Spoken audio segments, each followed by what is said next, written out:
You're listening to Convenience Matters, brought to you by NACS. Whether it's for food, fuel, drinks, or snacks, about half of the U.S. population shops at a convenience store every day. We'll talk about what we see at stores and what the future may hold for our industry. Welcome to Convenience Matters. My name is Jeff Lenard with NACS. And I'm Carolyn Schnare with NACS also. So Carolyn, we talk a lot about in our industry about how do you make your store that community hub, literally that hot spot. So we thought today, what better person to have on than the guy that came up with that name for the convenience store chain. So today we're joined by phone with Dan Durbin. He was most recently president of Jordan Oil Company, which goes by the name of Hotspot Foods. And now he's director of logistics, where he's still quite active in the organization, but semi-retired. So welcome, Dan. It's good to be here. Thank you for having me. So we started out by talking at the beginning. You created the name Hotspot, which is kind of interesting because now you see all these businesses out there that say, we are a hotspot, and it refers to computer and Wi-Fi. But hotspot resonated with you when you suggested the name for the convenience store chain. Can you talk about how you came up with that name and why it matters and why it still resonates? Well, honestly, I wanted to have my own chain called Hotspot. That's why I came up with the name and was actually thinking about trying to develop a chain, even starting with one store. But the name just seemed to work with so many different things. Every time I went to a study where they talked about names and how you use them and how you incorporate them into your marketing plan, it was that you should have a name that you can use throughout the store. So we did that, and we do that today in our store, and it's really around the word spot more than anything. But we have a dollar section, and it's the dollar spot. We have our food is fresh spot. So we develop everything around the name Spot, and of course Hotspot just resonated with me. It was back before Wi-Fi, so the Wi-Fi came afterward. I hope you guys trademarked that name, huh? It is trademarked. It is definitely trademarked. So, you can use the name Hotspot in a lot of different venues, but you just can't use it in the convenience food store industry. We are the only ones that can use it in that industry. So we're not going to see lawyers going through stores saying, hey, use the word hotspot. Right. Now, there are a lot of convenience store chains that use the name, but, we systematically, have to defend that name, and we do that very vigorously. Yeah, and of course, when you have a name, like in our industry, I know a lot of folks joke about all the different ways you spell quick and easy and fast, and after a while, you run out of various ways. But it's a bit unusual, I guess, to a certain extent, that hotspot is spelled like hot and spot. So I don't know how you could unspell that. Yes. Unspell? I just made that up. Yeah, throw a couple extra T's in there or something like that. But also, looking at your website, and definitely you focus on the word spot, but you also focus on, when you look at employees, the word family comes up a lot. And it's not, I thought that was a fairly interesting way to look at who the people are that you work with every day. I'll tell you, that came from the guy that hired me, the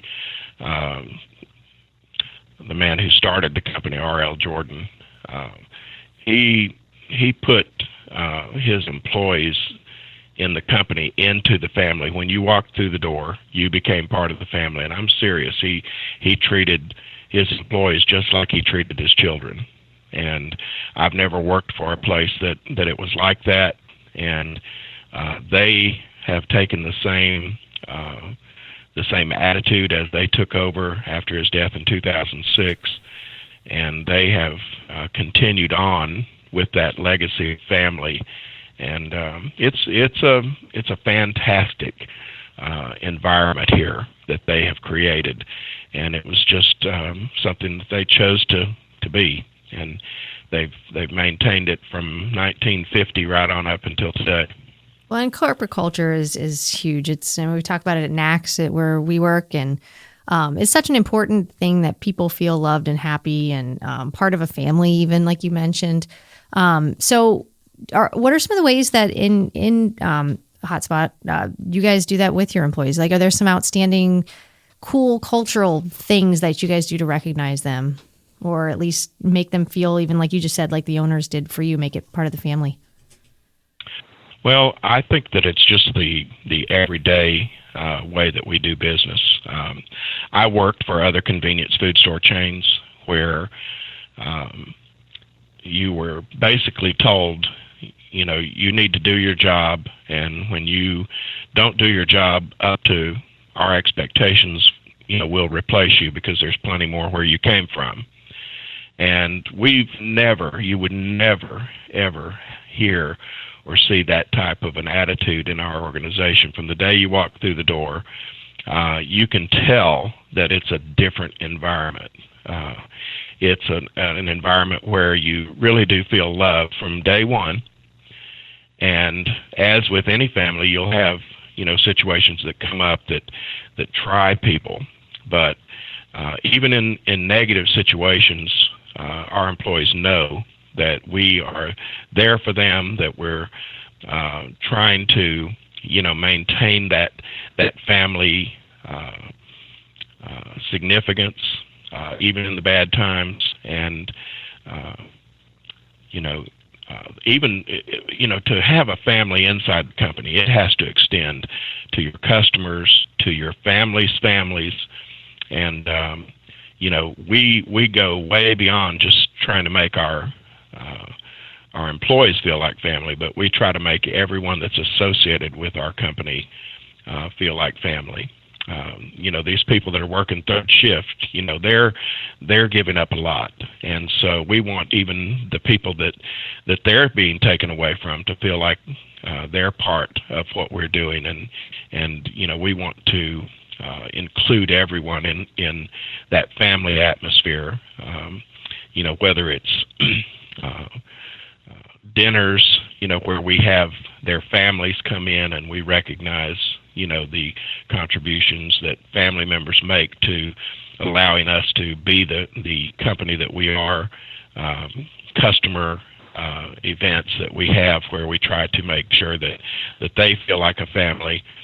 And even our reward club, Reward Spot, is designed to make you feel like a family. We're going to recognize your birthday. We're going to recognize major holidays with things that we're going to do, on a holiday that sometimes it doesn't happen at other convenience food store chains. But we want you as a customer and as an employee to know that we think that there's something special about holidays and birthdays, and we recognize our employees, we recognize our customers, and we try to make sure that there's a family atmosphere every day of the week.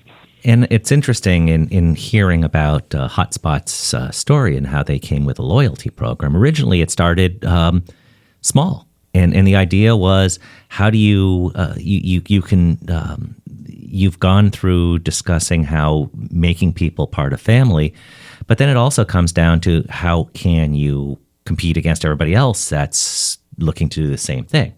And originally, you looked at, okay, let's have a loyalty program, and we'll give people a couple cents off on a cup of coffee if they bring in a coffee cup from your company. And then it's, that's kind of working. We'll have any coffee cup, you get the discount. And then, so you started small.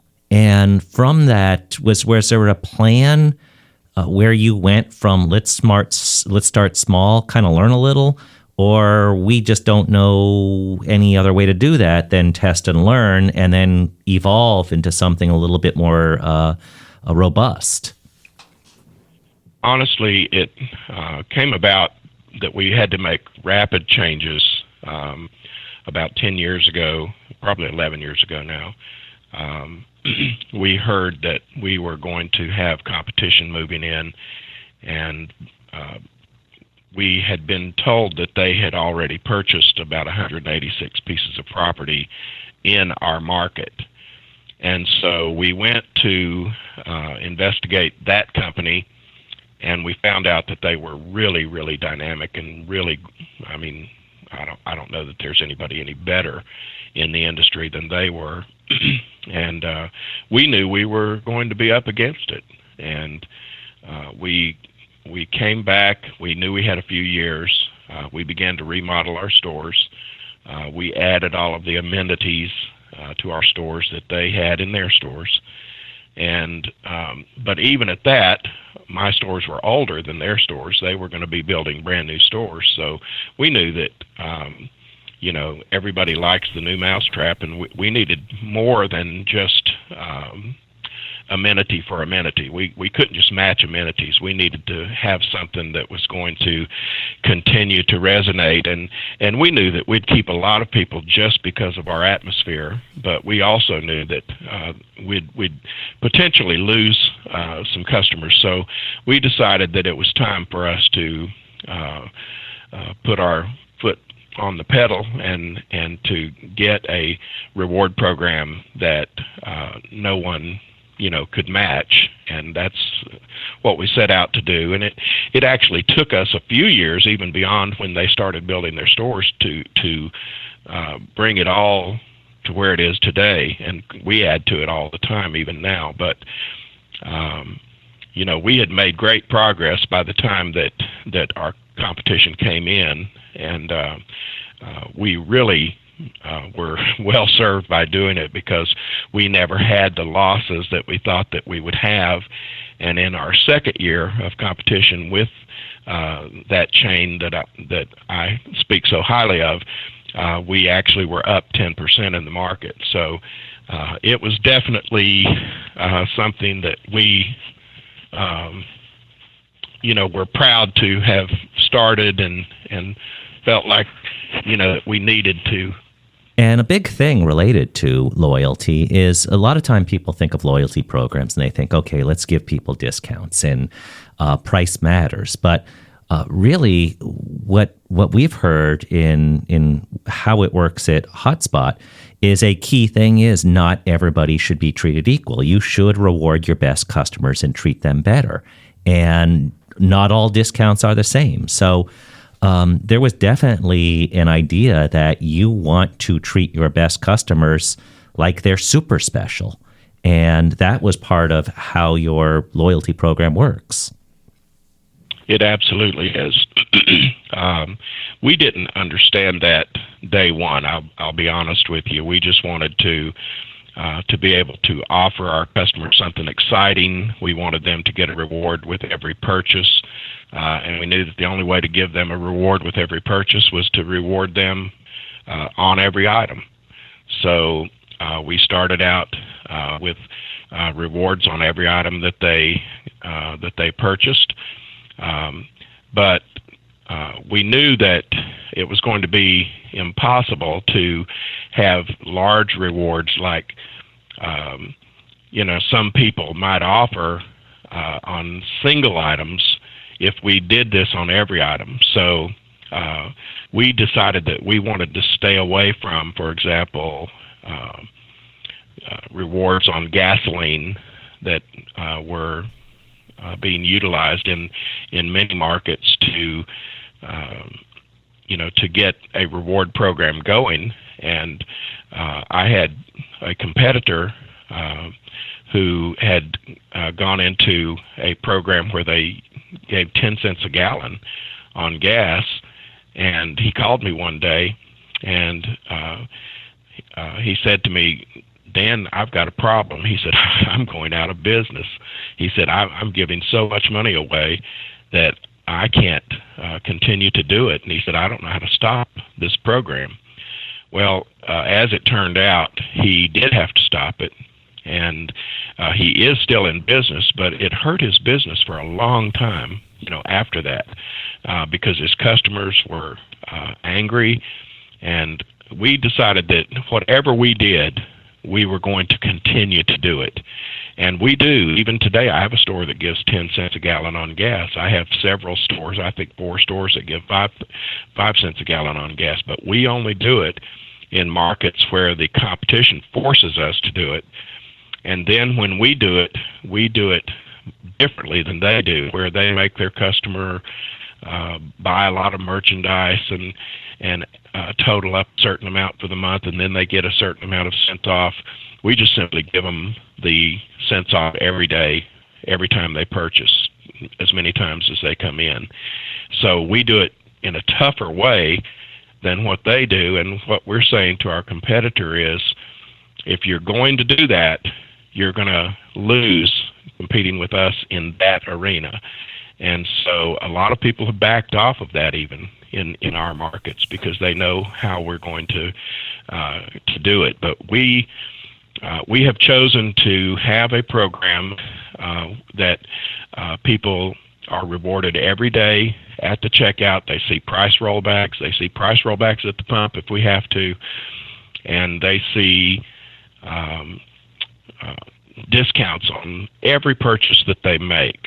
And especially on items that they want, that they buy every day, like cigarettes and fountain drinks and coffee and those kinds of things. We want to be a leader in the things that people buy every day, things that bring them in to buy other items. So we want to lead in those items, and we do so all the time.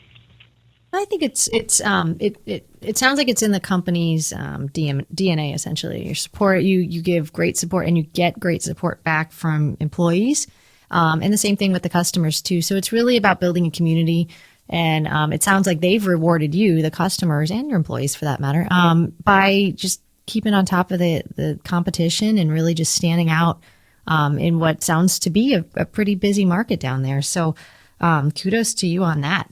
And now you've been in the industry for quite some time. I think you said with Hotspot since the early 80s, I believe, and then before that with some other stores. What do you see for the future of the convenience industry? What are some growth areas, some things to watch out for? What should today's leaders who are just starting, be thinking about?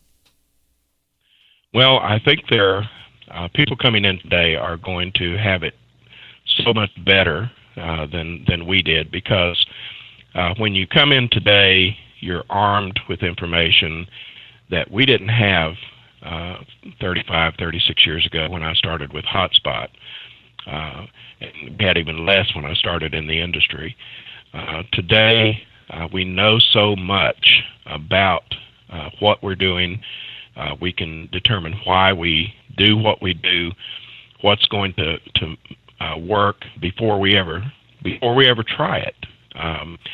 And the industry has positioned itself in such a way that the leaders of the future are going to have a lot more gross profit to work with on all categories moving forward. We're already seeing growth in gross profit, both in the grocery category, the fast food category, and the gasoline category. I think the gasoline category is going to grow substantially in its gross profit contribution to the bottom line over the next few years. And that's why I'm so glad I'm still involved with that in my company, because I'm seeing tremendous growth in that year on year, every year. And it's just going to make it a lot easier for people coming in the future, and the knowledge that you have about who shops in your store, what they buy,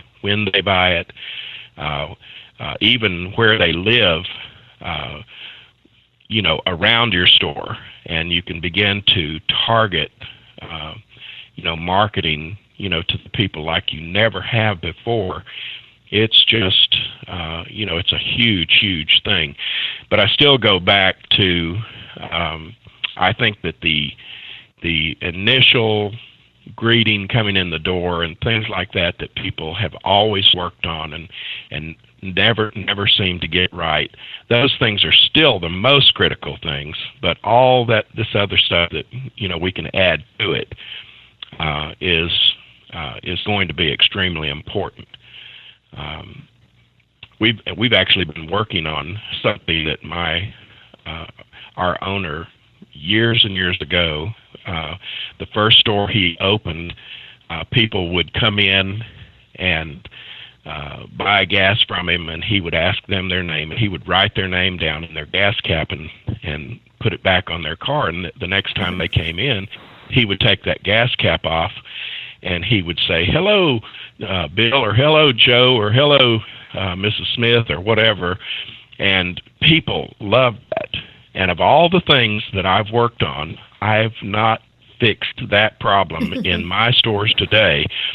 And we are now working on a program that will tell us a person's name if they're one of our reward customers. We can't do it with a non-reward customer, but if they're one of our reward customers, we'll tell us their name when they walk through the door, and we can call them by name. And I think it's so important. I think it's going to be so big for my company and for anyone who follows after to be able to look your customer in the eye and say their name, even though we're getting it the way we're getting it, just like my boss got it out of the gas cap. I just think it's so important. I think it's going to set us apart. Well, we started talking about the importance of Hotspot as a name, and we end by talking about the importance of knowing the customer's name. And I think that's a nice segue into it's all about the name. It's all about creating that connection. And it's all about working with, defining how you want to help address loyalty and get that loyal customer, calling that person by name, knowing what that person wants before they even know they want it. So thank you for joining us today, Dan, and continued success with Hotspot and gross profits. Convenience Matters is brought to you by NACS and produced in partnership with Human Factor. For more information, visit convenience.org.